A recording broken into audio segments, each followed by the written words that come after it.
ಅವಳಿಗೆ ಸ್ಟೇಜ್ ಇಲ್ಲ ಏನು ಮಾಡಬೇಕು ಅಂತವರಿದ್ದಾರೆ.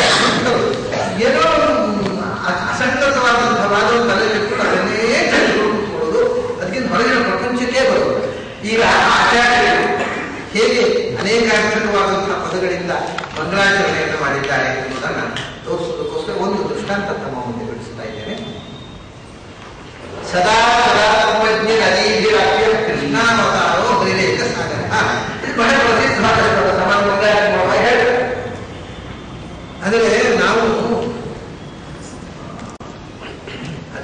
ಈ ಶ್ಲೋಕ ಮಂಗಳಾರತಿ ಮಾಡುವಾಗ ಹೇಳ್ತೇವೆ ಅಂದರೆ ಆರತಿ ಮಾಡೋದು ಯಾಕೆ ಹೇಳಿ ಬೆಳಕಿಗೋಸ್ಕರ. ಈ ಶ್ಲೋಕದಿಂದ ಏನು ಬೆಳಗೋದು ಏನು ಒಳ್ಳೆಯ ಅಂತಲೇ ಶ್ಲೋಕ ಹೇಳ್ತಾರೆ ಅಂತಲೇ ತುಂಬಿಸ್ಕೊಂಡೇ ಹೇಳ್ತಾರೆ ಬೆಳಕೆ. ಈ ಶ್ಲೋಕ ಏನು ಬೆಳಕು ನೀಡುತ್ತೆ ಅದು ಮಂಗಳಾರತಿ.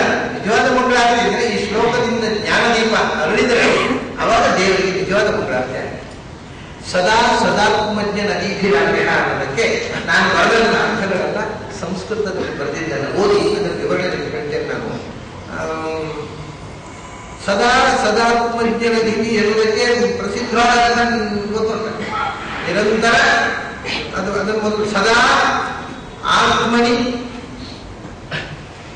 ಪ್ರತಿಬಿಂಬೆ ಪರಮಾತ್ಮ ಜ್ಞಾನಂತಹ ಸದಾತ್ಮಜ್ಞಾ ತೈ ನದೀಭಿ ಸಾಗರ ಇವ ಸದಾ ಪ್ರಾಪ್ಯ. ಮೊದಲನೇ ಅರ್ಥ ಸದಾತ್ಮ ಸದಾ ಪದಚ್ಛೇದ ಸದಾ ಸದಾ ಅದು ಬೇರೆ. ಸದಾ ಸದಾ ಸದಾ ನಿರಂತರವು ಆತ್ಮಜ್ಞರು, ನಿರಂತರವೂ ಆತ್ಮವನ್ನು ತಿಳಿದವರು ಸದಾ ಆತ್ಮಜ್ಞರು. ಸದಾ ಸದಾ ಆತ್ಮವನ್ನು ಏನು ತಿಳ್ಕೊಳ್ಳೋದು? ಆತ್ಮನೇ ಆತ್ಮಾನುಜ್ಞ. ಸದಾ ತನ್ನಲ್ಲಿ ಬಿಂಬರೂಪನಾದ ಪ್ರತಿಬಿಂಬರೂಪನಾದ ತನ್ನಲ್ಲಿ ಬಿಂಬರೂಪನಾದ ಪರಮಾತ್ಮನನ್ನು ಉಪಾಸನೆ ಮಾಡುವುದು. ಸದಾ ಆತ್ಮನಿ ಪ್ರತಿಬಿಂಬೆ ಆತ್ಮಾನು ಬಿಂಬರೂಪಂ ಭಗವಂತ. ತನ್ನಲ್ಲಿ ಪ್ರತಿಬಿಂಬ ಸ್ಥಾನೀಯರಾದ ಜೀವನ ರೂಪದಲ್ಲಿ ಬಿಂಬರೂಪಿಯಾದ ಪರಮಾತ್ಮನನ್ನು ಉಪಾಸನೆ ಮಾಡುವುದು ಸದಾತ್ಮಜ್ಞರು. ಅಂತಹ ಬಿಂಬರೂಪಿಯಾದ ಪರಮಾತ್ಮನ ವಿಷಯ. ಇದು ದೇವರು ನೋಡೋದಕ್ಕೆ ಕಾಣುವ ಒಂದು ಅರ್ಥ ಆಗಿದೆ ನೋಡಿ. ಆಮೇಲೆ ಸಂತಂ ನಿರ್ದೋಷಂ ಪರಮಾತ್ಮ ಸದಾ ಸತ್ ಪದಚ್ಛೇದ ಇದೆ. ಇದು ಯಾವಾಗ ಎಳೆದು ತಂದಂತ ಸಹಜವಾಗಿ ನಿಮಗೆ ಬರುವ ಅರ್ಥವನ್ನು ಮಾತ್ರ ನಾನು ಬರ್ತಿದ್ದೇನೆ.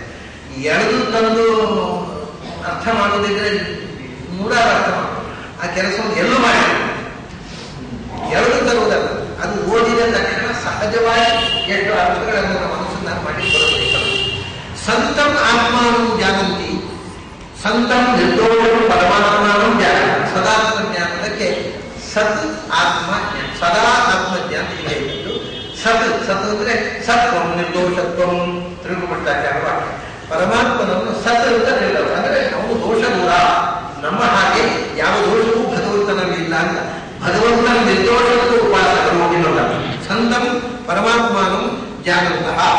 ಆಮೇಲೆ ಅಂದರೆ ಅದರ ಜೊತೆಗೆ ತಿಳ್ಕೊಳ್ಳುವುದು ಪರಮಾತ್ಮನ ಅಷ್ಟೇ ಅಲ್ಲ, ಸಹಿ ಏಕ ಸದಾತ್ಮ ಅನ್ಯೇಷು ಅಸದಾತ್ಮ ಜಾಗೃತಃ. ನಿರ್ದುಷ್ಟನಾದ ಆತ್ಮ ಅವರೇ ಉಳಿದವರು ಎಲ್ಲರಲ್ಲೂ ದೋಷ ಇದೆ.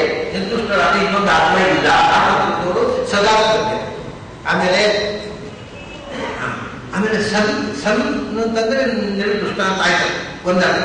ಆತ್ಮ ಅನ್ನೋರಿಗೆ ಆತ್ಮದಿ ಆಟದ ಗುಣತ್ವಾದ ಆತ್ಮ, ಅದನ್ನ ಸಣ್ಣ ನಿರ್ದೋಷ ಆತ್ಮ ಅಂದ್ರೆ ಗುಣಪೂರ್ಣ. ಸಣ್ಣ ನಿರ್ದುಷ್ಟವು ಆತ್ಮ ಆಟದ ಗುಣವನ್ನು ಗುಣಪೂರ್ಣವಾದ ಭಗವಂತನನ್ನು ತಿಳಿದವರು. ಇದು ಮೂರನೇ ಅರ್ಥ. ಸಣ್ಣ ನಿರ್ದೋಷ ಆತ್ಮ ಆಟದ ಗುಣ ಇದೀಚೆ ಜಾಗೃತಃ. ಆಮೇಲೆ ಸದಿತಿ ಪ್ರಾಣ ಶ್ರುತಿ ತಸ್ಯಾಯಮಾಂತರ್ಯಾಮಿ ಇದೀಚೆ ಜಾಗೃತಃ. ಸತ್ ಪ್ರಾಣದೇವರ ಹೆಸರು ಆಚಾರ್ಯ ಕೊಟ್ಟಿದ್ದಾರೆ, ಶ್ರುತಿ ವಚನ ಕೊಟ್ಟಿದ್ದಾರೆ. ಆ ಸತ್ ಪ್ರಾಣದೇವರಿಗೆ ಕೂಡ